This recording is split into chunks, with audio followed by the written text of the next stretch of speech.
Senhor. Salmo de número 39, eu tô com pão aqui, tá? O pão, tá certo? E com meu café também. Tomando aqui o café. Então, vamos meditar nesse salmo. Também estou com o recurso do tablet aqui, que está numa linguagem mais moderna aqui, tá bom? Eu disse, guardarei os meus caminhos para não pecar contra a minha língua. Guardarei a boca com um freio, enquanto o ímpio estiver diante de mim. Com o silêncio fiquei mudo. Clamava-me mesmo acerca do bem, e a minha dor se agravou. Esquentou-se-me o coração dentro de mim. Enquanto eu meditava, se acendeu um fogo. Então falei com a minha língua. Faze-me conhecer, Senhor, o meu fim e a medida dos meus dias qual é, para que eu sinta quando sou frágil. Eis que fizeste os meus dias como aplamos. O tempo da minha vida é como nada diante de ti. Na verdade, todo homem, por mais firme que esteja, é totalmente vaidade. Na verdade, todo homem anda numa vã aparência. Na verdade, em vão se inquietam, amontoando riquezas e não sabem quem as levará. Agora, pois, Senhor, que espero eu, a minha esperança está em ti.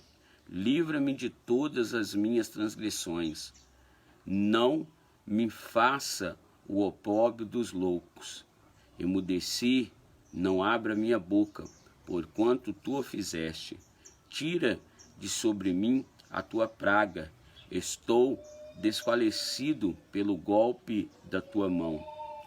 Quando castigas o homem com repreensões por causa da iniquidade, faz com que a sua beleza se consuma como a traça, assim todo homem é vaidade. Ouve, Senhor, a minha oração, e inclina os teus ouvidos ao meu clamor. Não te cales perante as minhas lágrimas, porque sou um estrangeiro comigo e peregrino, como todos os meus pais. Poupa-me até que tome alento, antes que me vá, e não seja mais. Essa é uma tradução, pastor José Urbano Meneghelli. Deus te abençoe, meu pastor. Bom dia, tá? Estamos aqui com café com palavra.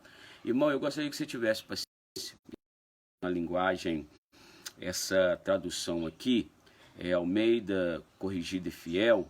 Eu gosto muito dessa tradução, mas eu queria também ler esse salmo. Numa linguagem paulina, tá? Que é uma versão católica que está aqui na minha mão, tá? Para quem não sabe, minha mãe é ministra de Eucaristia, ela é uma irmã católica, tá? Do mestre de canto de Iditum, Salmo de Davi. O cabeçalho aqui está dizendo, o que posso esperar? Essa é a grande pergunta hoje. O que posso esperar de tudo isso que está acontecendo? Do mestre de canto, como eu disse, de Iditum, Salmo de Davi, eu disse, vou vigiar a minha conduta, para não pecar com a língua. Vou tapar com a mordaça a minha boca, quando o injusto estiver presente. Eu me calei em silêncio, segurei-me para não falar, e minha dor tornou-se intolerável. Por dentro, o coração me queimava. Ao pensar nisso, o fogo se inflamava. Então soltei a minha língua. Mostra-me o meu fim, Javé, e qual é a medida dos meus dias, para eu saber o quanto sou frágil. Olha, os dias que me deste são uns palmos apenas, são um palmo apenas, e a minha doçura é um nada diante de ti. Sim, todo homem não passa de um vazio, todo homem é apenas uma aparência. O homem vai e vem como sombra, e labuta por um nada, amontoa e não sabe quem vai recolher. Agora, Senhor, o que posso esperar? Em ti se encontra a minha esperança. Livra-me das minhas transgressões todas. Não me deixes como um trajo para o insensato. Eu me calo e não abro a boca, pois quem vai agir és tu. Afasta de mim a tua praga, pois eu sucumbo ao ataque da sua mão. Castigando o erro, tu educas o homem, e como traça tu róis os tesouros dele. Os homens todos são apenas um sopro. Javé, ouve a minha prece, dá ouvido aos meus gritos. Não fique surdo ao meu pranto, porque sou hóspede junto a ti, inquilino como os meus antepassados. Afasta de mim o teu olhar e deixa-me respirar antes que eu me vá e já não existe mais. Amém, querido? Esse é o Salmo de número 39. E a grande pergunta, irmão, o que posso esperar? No Café com Palavra passado, tá? Repassado, né? O passado foi ontem, retrasado, melhor dizendo, nós falávamos acerca, e até chegamos a dizer um pouco sobre a atitude de Acã, né? Que o primeiro é do Senhor, mas também, querido, não às vezes a gente é mal interpretado naquilo que queremos falar com as pessoas, e as pessoas ela levam para um sentido que a gente está ameaçando, né? Hoje, irmãos, praticamente não se pode falar sobre o pecado, né? Porque tem muitos pregadores aí, com várias teologias, né? Então a teologia do pecado ela saiu de cena, tá certo? Mas o interessante dentro disso tudo, irmão, que a gente precisa entender que o pecado ainda continua cheirando mal diante da narina do Senhor. Mas quando o pastor fala isso, não é questão de te amedrontar, de te ameaçar, né? Ninguém deve fazer nada, irmão, segundo ameaça. Ninguém deve fazer nada forçadamente, tá certo? Então a convenção ela tem que ser de dentro para fora, não de fora para dentro. Não adianta você fazer nada para agradar as pessoas.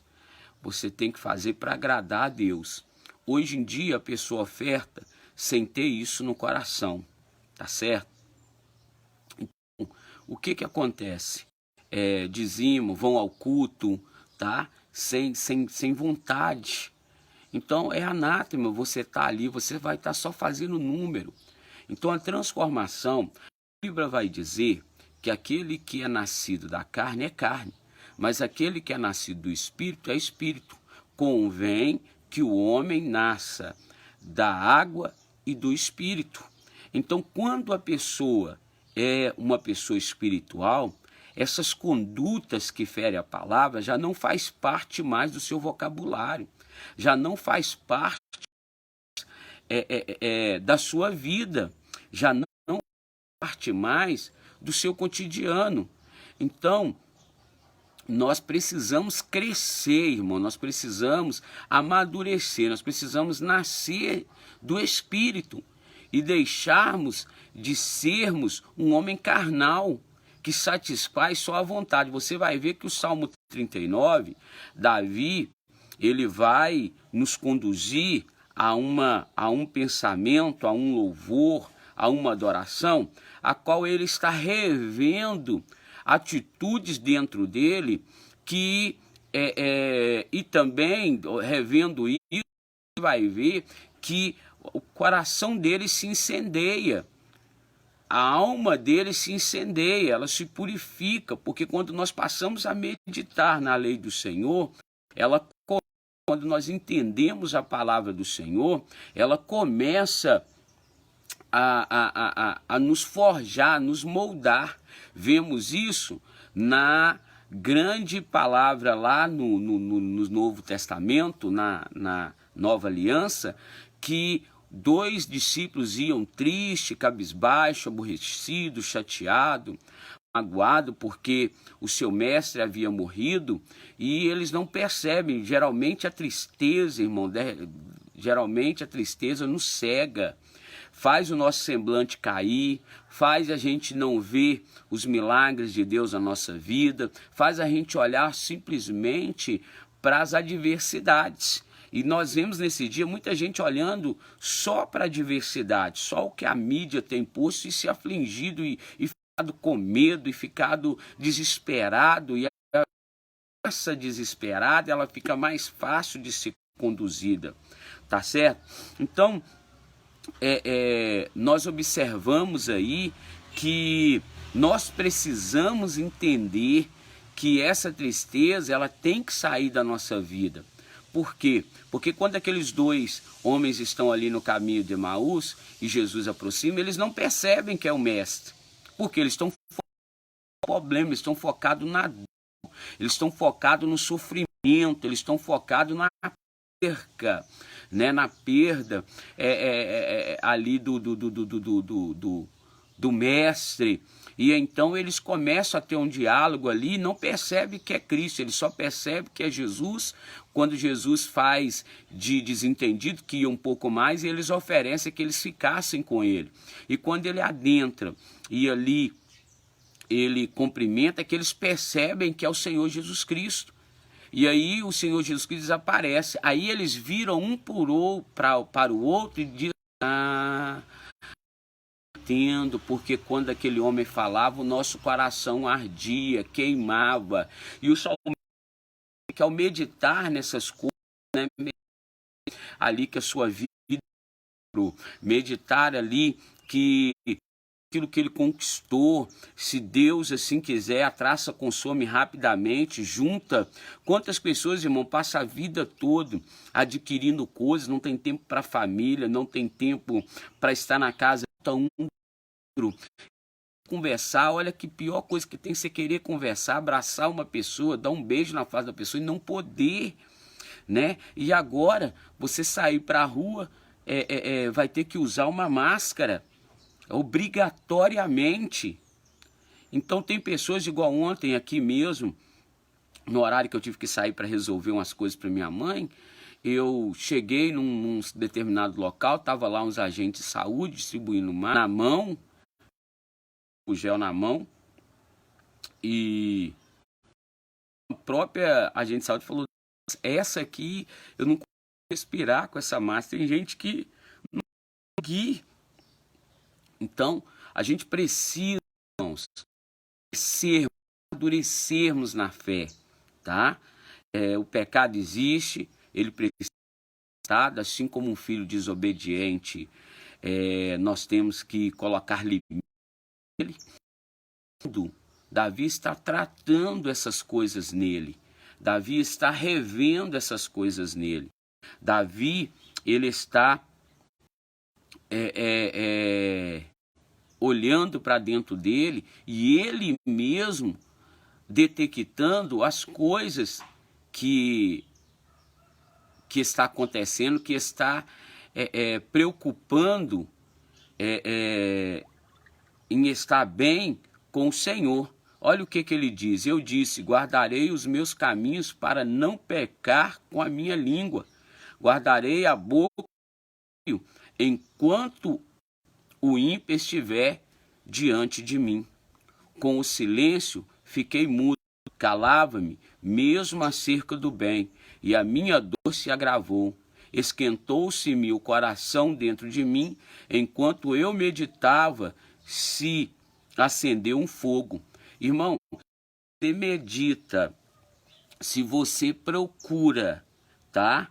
Olhar para dentro de você e você detecta as coisas ocultas que está aí dentro e que precisa ser removido. É nesse sentido que eu quero te dizer acerca da sua transgressão, do seu pecado. Você tem que autoexaminar. Paulo vai dizer isso ao ministrar-se. Se eu examinasse a mim mesmo, ninguém me julgava. O problema é que a gente tem anos que bate nessa tecla e poderíamos estar evoluindo, porque se eu olho para dentro de mim e procuro, como eu falava domingo, eu não tenho que achar os acãs dentro da igreja, eu tenho que entender que eu não posso ser acã na vida de ninguém, eu não posso ter uma conduta errada para que todos ali sejam prejudicados pela minha conduta. Você vai ver que quando Davi peca, Davi é sentenciado a escolher a sentença que ele queria, né? E ele preferiu cair na mão do pecado. Ali saiu o anjo da destruição e matou muitas pessoas de uma falha de uma pessoa, irmãos. Uma falha de uma pessoa. Então a minha falha, ela não pode, querido, prejudicar você. Eu tenho que me arrepender antes. Convém no seu coração. Precisamos cuidar de não fazermos os maus, que o nosso não faça mal, né? A vida aí do Alexandre, que está nos vendo aí, né? Da Adriele, da minha irmã Lília, que chegou. Então eu tenho que me preocupar, não só comigo, mas eu tenho que me preocupar se o meu pecado não tem afligido a vida de outras pessoas, tá? Então, que Deus venha abençoar e que você olhe para dentro de você nessa manhã, que você entenda. Olha o que diz o verso 4: Faze-me conhecido, Senhor, o meu fim e a medida dos meus dias qual é? E a medida dos meus dias qual é? Para que eu sinta quanto sou frágil. Então olha o que o salmista está pedindo. Ele está pedindo para que haja reconhecimento dele, tá? Para que ele olhe para dentro dele e veja que ele não é nada diante da presença do Senhor. Eis que fizeste os meus dias calmos, não me faça o opróbrio dos loucos. Emudeci, não abra minha boca, enquanto tu o fizeste. Tira de sobre mim a tua praga. Estou desfalecido pelo golpe da tua mão. E aí? Ouve, Senhor, a minha oração, inclina os teus ouvidos ao meu clamor. Não te cales perante as minhas lágrimas, porque sou o seu pastor, nada mais do que um pai espiritual. Então o filho que anda de uma conduta errada, o que o pai e a mãe faz? Traz sobre ele uma repreensão, sobre a iniquidade dele, sobre a desobediência dele, tá? Faz com que a sua beleza se consuma como a traça. Assim todo homem é vaidade. Ouve, Senhor, a minha oração e inclina os teus ouvidos. Não te cales perante as minhas lágrimas, porque sou estrangeiro. Então, no 10 diz, tira de sobre mim a praga, e estou desfalecido pelo golpe da sua mão, né? E às vezes o golpe da mão de um pai é necessário no corpo de um filho. O golpe de uma vara na mão do pai é necessário para a salvação. É por isso que o próprio Davi ele vai dizer: a tua vara e o teu cajado me consola. Então precisamos entender, irmão, e precisamos deixar Deus fazer o que ele precisa fazer. Igual eu tenho falado, a palavra te limpar. Então não é ficar chateado com o seu líder, com o seu pastor, achando que é indireto. É bem mais fácil achar que é indireto, mas não é. É a palavra de Deus que vai confrontar. Abacuque diz, estou alarmado com o que Deus está me mostrando e colocarei na torre de vigília. Então, você olhar, não faça porque tu quer, família, dia, que Deus abençoe os seus sonhos, que Deus abençoe